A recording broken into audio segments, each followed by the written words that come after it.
On Christmas Day, 1941, the people of Hong Kong surrendered. The governor signed the document at the Peninsula Hotel at 3:15 in the afternoon. A few hours earlier, while the surrender was still being negotiated, Japanese soldiers entered St. Stephen's College in Stanley. The college had been converted into a hospital. Inside were wounded British and Canadian soldiers, nurses, and doctors. The Japanese soldiers killed the 2 doctors at the entrance. They bayoneted the wounded men in their beds. They raped and murdered the nurses. The massacre at St. Stephen's College Hospital occurred while the terms of surrender were being finalized. It was Christmas Day. It was the first day of 3 years and 8 months of Japanese occupation that would reduce Hong Kong's population from 1.6 million to 600,000. The day Hong Kong fell is called Black Christmas. It was not the worst day of the occupation. It was the first. Hong Kong in 1941 was a British Crown colony of approximately 1.6 million people. It was one of the most important ports in Asia, a trading hub built on the specific geography of Victoria Harbour, where the deep natural anchorage had made Hong Kong one of the world's great commercial ports since British colonization in 1842. It had a Chinese majority population alongside British colonial administrators, a significant Indian community, and the specific cosmopolitan character that a century of international trade had produced. It was also, by December 1941, acutely vulnerable. The British military garrison, approximately 14,000 troops, including Canadian reinforcements who had arrived only weeks before the Japanese attack, was defending a small, densely populated territory with no strategic depth. Military planners in London had assessed Hong Kong as indefensible against a determined Japanese assault as early as 1941, but had maintained the garrison for political reasons. Abandoning Hong Kong without a fight would have been a significant blow to British prestige in Asia. Japan attacked on December 8, 1941, the same day as the attack on Pearl Harbor. The attack came from the mainland, across the new territory's border that separated Hong Kong from Japanese-controlled China. The 18-day battle for Hong Kong produced determined resistance from the British, Canadian, and Indian troops and the Hong Kong Volunteer Defense Corps, local residents who had enlisted to defend the colony. But the military reality was as the planners had assessed. The garrison was outmatched and outmaneuvered. On Christmas Day, 1941, Governor Mark Atchison Young signed the surrender document at the Peninsula Hotel in Kowloon. The day the people of Hong Kong remember as Black Christmas. In the hours before and after the surrender, Japanese soldiers conducted what military historians and war crimes investigators have documented as a systematic campaign of violence against prisoners of war and civilians. At St. Stephen's College in Stanley, converted to a hospital to treat the wounded of the battle, Japanese soldiers entered while the surrender was being negotiated. They killed the doctors who met them at the entrance. They moved through the wards. Wounded soldiers in their beds were bayoneted. Nurses were raped and murdered. The bodies were mutilated. Approximately 100 people died in the hospital on Christmas Day. The Kempeitai, the Japanese military police, were in control of Hong Kong before the ink on the surrender document was dry. 3 years and 8 months of occupation had begun. The Japanese military's approach to Hong Kong's population was driven by a specific calculation. Hong Kong's 1.6 million residents, overwhelmingly ethnic Chinese, were assessed as a burden on military supply lines and a potential source of resistance. The Japanese authorities implemented a systematic program of forcible repatriation, expelling Hong Kong residents to mainland China regardless of whether they had homes or families to return to. By February 1942, 554,000 people had been repatriated. By the end of 1943, a further 419,000 had been expelled. Hong Kong's population fell to approximately 600,000, less than half of what it had been at the start of the occupation. The expulsion was not orderly. People were forced onto boats with minimal possessions. Some were taken to locations in mainland China and abandoned. The mortality rate among those expelled, from starvation, disease, and violence, has never been fully calculated. If this history is new to you, subscribe to Unsolved East and hit like. New episodes every week. The Japanese military administration that governed Hong Kong from December 1941 to August 1945 was enforced primarily through the Kempeitai, the Japanese military police whose operations in Hong Kong paralleled their operations in Singapore, Malaya, and across the occupied territories of Southeast Asia. The Kempeitai methods in Hong Kong were documented in the war crimes trials that followed Japan's surrender. Civilian residents suspected of resistance activity, of maintaining contact with Allied forces, or of any behavior the Kempeitai classified as anti-Japanese were arrested, interrogated under torture, and in many cases executed. The primary execution site was King's Park in Kowloon.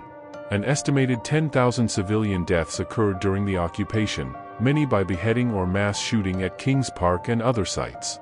The specific breakdown of these deaths across different categories of victims, resistance members, random reprisals, people who violated curfew, people who were in the wrong place, was not systematically documented by the perpetrators and has had to be reconstructed from survivor testimony and post-war investigation.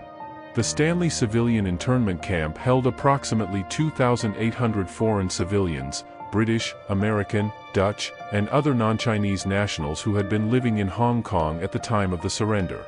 They were interned at the Stanley area on the southern tip of Hong Kong Island for the duration of the occupation. Conditions in the camp deteriorated progressively across the 3 years and 8 months of internment.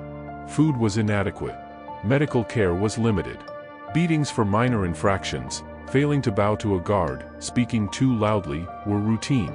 7 civilians were executed at the camp on false charges on October 29, 1943, and the entire camp population was forced to watch. Camp Commander Tokunaga Isamu, tried after the war for his conduct, was hanged at Stanley Prison in 1946. The Chinese population of Hong Kong experienced the occupation differently from the foreign civilians in the internment camp, without the specific framework of internment but also without the specific collective protections that the camp's formal structure provided. Chinese residents faced the Kempeitai's attention with no institutional buffer. The rice rationing system that had provided some minimal food security to the civilian population was abolished in April 1944. After April 1944, only those serving the occupation government could obtain rice at controlled prices. Everyone else relied on the black market. At black market prices. In the final year of the occupation, the Japanese military's need for labor in its broader Pacific theater operations extended to Hong Kong. In early 1943, advertisements appeared in Hong Kong promising good pay and working conditions for laborers willing to travel to Hainan Island for coal mining work. The advertisements were false. Workers who responded were transported to Hainan under conditions that amounted to forced labor. Mortality rates from malnutrition and abuse at the Hainan mining operations were high. The specific number of Hong Kong residents who died at Hainan has not been fully established. The pattern was the same as the Ramusha program in Burma and Indonesia. Civilian labor recruited through deception and worked in conditions that killed significant proportions of the workforce. The specific connection, that the Japanese military's labor extraction system operated consistently across its occupied territories with the same methods and the same disregard for civilian life, is the pattern that the Death Railway episode established and that Hong Kong confirms. Hong Kong was liberated on August 30, 1945, 15 days after Japan's formal surrender. British naval forces entered Victoria Harbour. The Union Jack was raised again. The Japanese military administration that had governed the colony for 3 years and 8 months ended. The liberation produced immediate and specific joy among the survivors, Chinese, British, and other foreign residents who had endured the occupation. The specific relief of liberation from a period that had killed tens of thousands and reduced the population by nearly 2/3 was not abstract.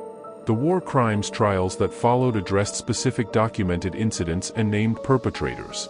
Noma Kenasuk, head of the Kempeitai in Hong Kong for most of the occupation, was convicted of war crimes for his responsibility for the torture and killing of civilian residents under his command. He was sentenced to death and hanged at Stanley Prison on May 27, 1947.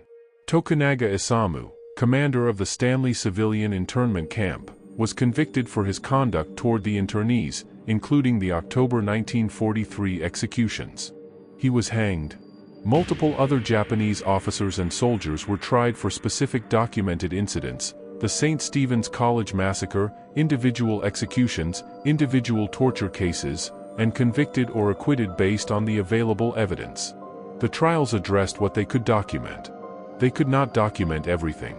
The systematic nature of the occupation, the Kempei's campaign of arrests, torture, and summary execution across 3 years and 8 months, the forced population expulsion, the forced labor, the starvation conditions of the final year, was addressed in aggregate through the high command convictions but not in the specific individual accountability that each of the 10,000 civilian deaths would have required.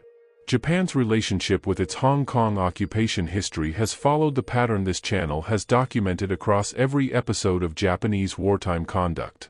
General acknowledgement of suffering in language that stops short of the specific apology that survivors and their descendants have said they need.